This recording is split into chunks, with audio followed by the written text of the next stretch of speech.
नौशर फिरोज़ अॻूणे वफ़ाक़ी वज़ीर GDA जे अॻवान Ghulam Murtaza Khan Jatoi national peoples party जे सूबाई सदर मसरूर ख़ान जतोई जे 6 केसनि जी ॿुधणी ATC कोर्ट नौशर फिरोज़ में थी, जंहिंमें 3 ज़िलनि जे पुलिस घुराए शहर जे दाख़िली ख़ारिजी रस्ता बंदि कया विया। अस्पताल रोड ऐं पटीदन रोड मुकमल बंदि।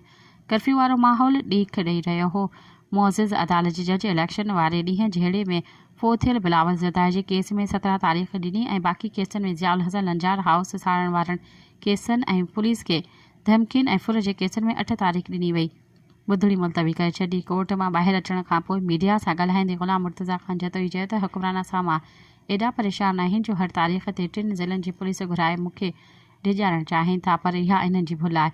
जेल ऐं थाणा असांजा ॾिठल आहिनि। जेतिरो पुलिस ते ख़र्च कनि था, पुलिस घुराइनि था, उहा पुलिस घुराए धाड़ेलनि सां विढ़े त जीअं अमन अमान थिए त माण्हू सुख जो साह खणनि। सब्सक्राइब कयो अवामी न्यूज़ HD खे ऐं ताज़ा तरीन ख़बरुनि लाइ ॾिसंदा रहो अवामी न्यूज़ HD।